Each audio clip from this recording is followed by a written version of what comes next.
Hello everyone, এটি hour ক্যাজুয়ারিনা tree কবিতাটির পঞ্চম ভিডিও। এখানে তৃতীয় স্ট্যাঞ্জা নিয়ে আলোচনা করা হয়েছে। আশা করি তোমরা আগের 4টি ভিডিও দেখেছো, তাহলে এই অংশটি বা এই ভিডিওটি বুঝতে কোনো অসুবিধা হবে না। এটি আওয়ার ক্যাজুয়ারিনা ট্রি পুরো কবিতাটি তোমরা একবার পড়ে নাও, পুরোটা কনসেপ্ট ক্লিয়ার হবে।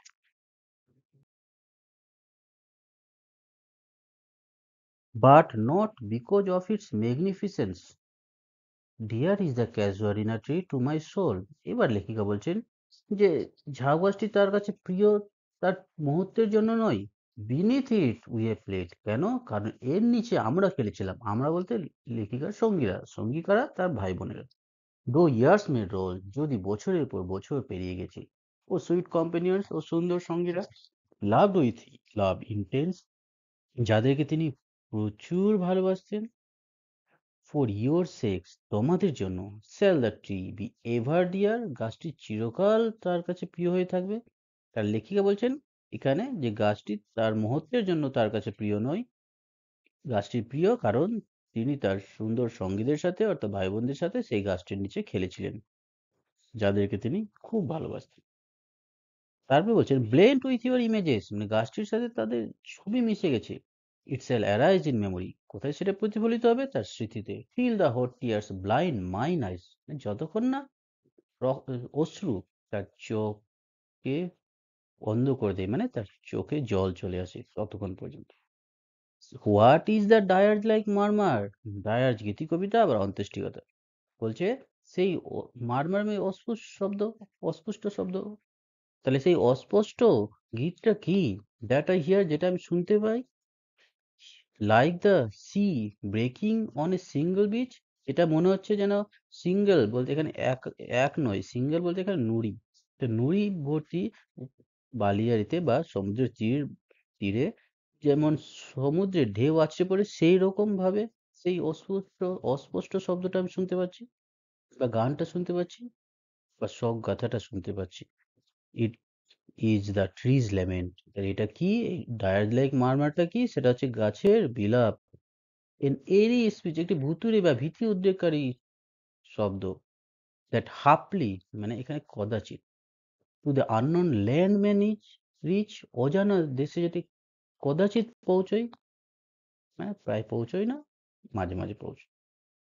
এটা হচ্ছে এর বাংলা।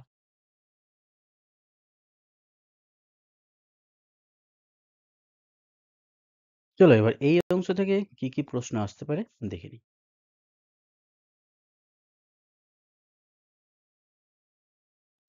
প্রথম প্রশ্ন, the casuarina tree is dear to the poet not because of its, মানে ঝাউ গাছটি লেখিকার কাছে প্রিয়, নট বিকজ অফ ইটস এর জন্য না, মানে কিসের জন্য ঝাউ গাছটি প্রিয় না?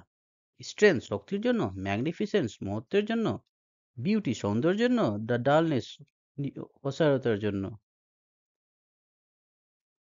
2 number, the casuarina is dear to the poets, এবার ঝাউ গাছটি কার কাছে প্রিয়? কবির কার কাছে প্রিয়? ফ্রেন্ড কবির বন্ধুদের কাছে, প্যারেন্টস বাবা মার কাছে, সোল আত্মার কাছে, এক্সিস্টেন্স অস্তিত্বের কাছে, কোনটা? 3 number, the casuarina tree is dear to the poet, ঝাউ গাছটি কবির কাছে প্রিয় বিকজ কারণ it gives shelter to many creatures, এটা অনেক প্রাণীদের আশ্রয় দেয়। B number, it is enormous, এটা বিশাল, অ্যান্ড ম্যাগনিফিসেন্ট চমৎকার এর জন্য। C number, she has many fond memories of the tree, কারণ সেই গাছটাকে জড়িয়ে তার অনেক স্মৃতি আছে। It has its summit near the stars in the sky, এর চূড়াটা হচ্ছে বা শিখরটা হচ্ছে আকাশের তারার কাছে, সেই জন্য। 4 number question, under the tree the poet played with, গাছের নিচে লেখিকা খেলা করেছেন সাথে, কাদের সাথে? আর সুইট কম্পানিয়ন্স তার সঙ্গীদের সাথে, আদার প্লেয়ার্স অন্য খেলোয়াড়দের সাথে, হার প্যারেন্টস তার বাবা মার সাথে, হার পেটস তার পোষ্যদের সাথে। 5 number, the poet has played with her companions under the casuarina tree, কবি তার সঙ্গীদের সাথে ঝাউ গাছটির নিচে খেলা করেছিলেন। ফিউ ডেজ এগো কিছুদিন আগে, ফিউ মান্থস এগো কয়েক মাস আগে, ফিউ উইকস এগো কয়েক সপ্তাহ আগে, মেনি ইয়ার্স এগো অনেক বছর আগে। 6 নম্বর প্রশ্ন, who is the sweet companions refer to in the poem? এই কবিতায় যে সুন্দর সঙ্গীদের বা মিষ্টি সঙ্গীত হয় না, সুন্দর সঙ্গীত, তা সুন্দর সঙ্গীদের সাথে খেলা করেছেন তারা কারা? দ্য পোয়েটস ফ্রেন্ডস, কবির বন্ধুরা, দ্য পোয়েটস নেইবার্স, কবির প্রতিবেশীরা, দ্য পোয়েটস সিবলিংস, কবির ভাই বোনেরা, দ্য পোয়েটস কাজিনস, কবির খুড়তুতো ভাই বোনেরা। 7 number, how did the poet love her sweet companions? কবি তার সুন্দর সঙ্গীদের কি রকম ভালোবাসেন? সুইটলি, মিষ্টিভাবে, প্যাশনেটলি, প্রগাঢ়ভাবে, গভীরভাবে, ইন্টেন্টলি, প্রবলভাবে, ফিয়ার্সলি, ভয়ানকভাবে। কোনটা হবে? এবার উত্তরগুলো দেখে নাও এবং তোমাদের উত্তরের সাথে মিলিয়ে নাও।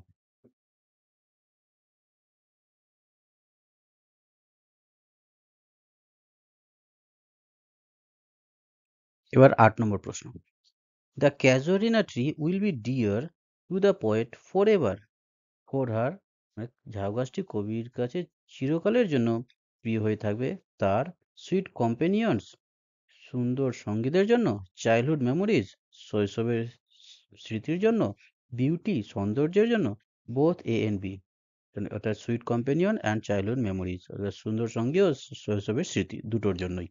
কোনটা হবে? 9 number, blend with your images, তোমাদের ছবির সাথে মিশিয়েছে।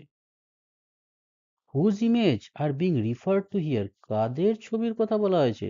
দ্য ক্যাজুয়ারিনা ট্রি, ঝাউ গাছটির ছবি, দ্য পোয়েটস সিবলিংস, কবির ভাই বোনদের ছবি, দ্য পোয়েটস নেইবার্স, কবির প্রতিবেশীদের ছবি, দ্য পোয়েটস প্যারেন্টস, কবির বাবা মার ছবি।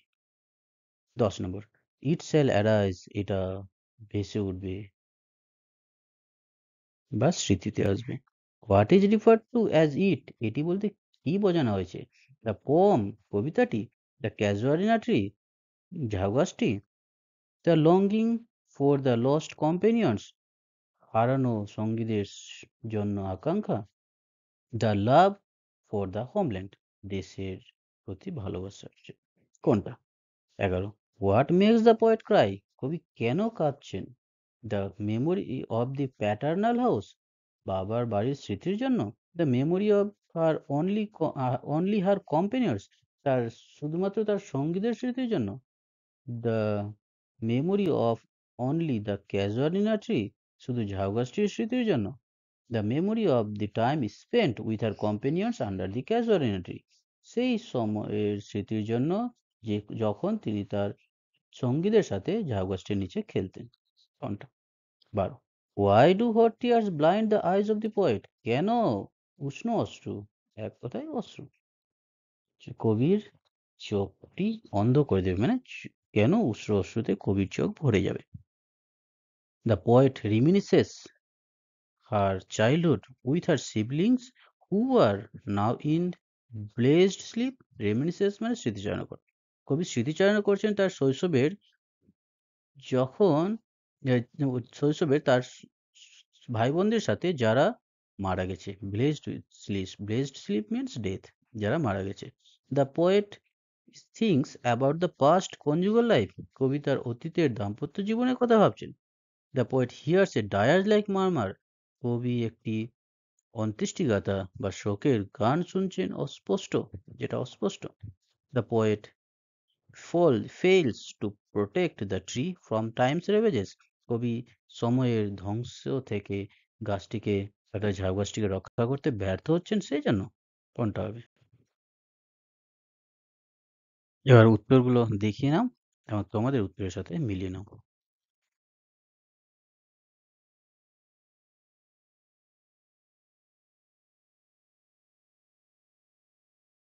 13 নম্বর প্রশ্ন, থিঙ্কিং অফ দ্য ট্রি, গাছটির কথা ভেবে, the poet's eyes are blinded by, কবির চোখটি অন্ধ হয়ে যাচ্ছে, অর্থাৎ কবির চোখ ভরে যাচ্ছে দ্বারা, কিসের দ্বারা?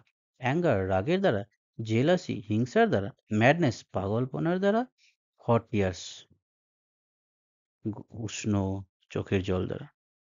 14, the poet could think of the tree, কবি গাছটির কথা ভাবতে পারেন বা পারতেন আনটিল যতক্ষণ না পর্যন্ত her eyes were drenched with hot tears, তার চোখটা সিক্ত হয়ে যেত উষ্ণ অশ্রুতে। হি ফেল অ্যাসলিপ, তিনি ঘুমিয়ে পড়তেন। শি বিকেম টায়ার্ড, তিনি ক্লান্ত হয়ে পড়তেন। শি বিকেম হ্যাপি, তিনি আনন্দিত হয়ে পড়তেন। কখন? 15, what sound does the tree make? গাছটি কিসের শব্দ করত? অ্যাকর্ডিং টু দ্য পোম, কবিতা অনুযায়ী, এ ডায়ার লাইক মারমার, একটি অস্পষ্ট অন্ত্যেষ্টিগাথা বা শোকের গান। এ সুইট সং, একটি সুন্দর গান। এ রাসলিং অফ লিভস, পাতার শব্দ। দ্য বেবুনস ক্রাই, বাদরের চিৎকার solo. The Dyers Like Murmur অস্পষ্ট অন্ত্যেষ্টিগাথাটা হয় the song of the bird, পাখিদের শব্দ বা পাখিদের গান। The sound of the sea, সমুদ্রের শব্দ। The sound of the wind, বাতাসের শব্দ। দ্য ট্রিজ ল্যামেন্ট, গাছটির বিলাপ। 17 number, what does the expression dirge like murmur convey? এই অস্পষ্ট অন্ত্যেষ্টিগাথা বা গীতটা কি বোঝায়? It conveys the mourning of the speaker, এটি বক্তার দুঃখ প্রকাশটা বোঝায় বা বিলাপ বোঝায়। It conveys the mourning of the bird, এটি পাখিদের বিলাপ বা দুঃখ বোঝায় বা দুঃখের গান বোঝায় বা দুঃখের শব্দ বোঝায়। It conveys the mourning of the poet siblings, এটা কবির ভাই বোনদের বিলাপ বা দুঃখ প্রকাশটা বোঝায়। It conveys the shared mourning of the speaker and the tree, এটা বক্তা এবং গাছের উভয়েরই বিলাপ বোঝায় বা দুঃখ প্রকাশ বোঝায়। 18, what does the poet compare the murmur of the tree to? কবি গাছের দুঃখটাকে কিসের বা বিলাপটাকে কিসের সাথে তুলনা করছেন? The sound of wind on a summer's day, গ্রীষ্মের দিনে বাতাসের শব্দের সাথে। দি সাউন্ড অফ ড্রামস, ঢাকের শব্দের সাথে বা বাদ্যযন্ত্রের শব্দের সাথে। The sound of sea waves breaking on a rocky beach, পাথরে বেলাভূমিতে বা সমুদ্র তীরে সমুদ্রের ঢেউয়ের আছড়ে পড়ার শব্দের সাথে। The sound of A whistle, বাঁশির শব্দের সাথে। কোনটা হবে? এবার তোমাদের উত্তরগুলোর সাথে মিলিয়ে নাও।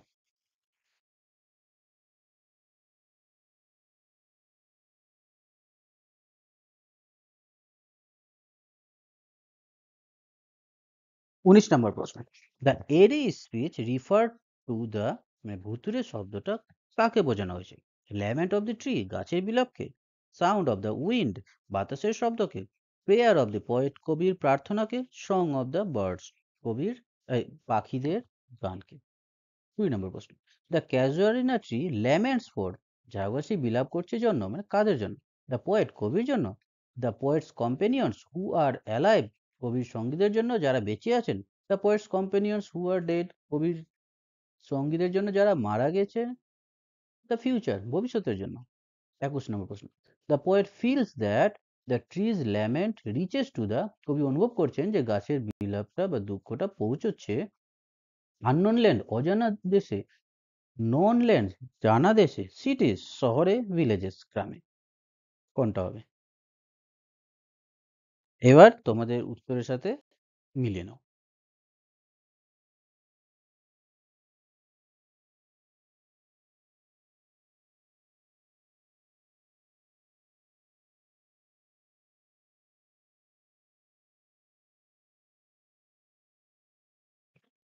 Thank you for watching this video.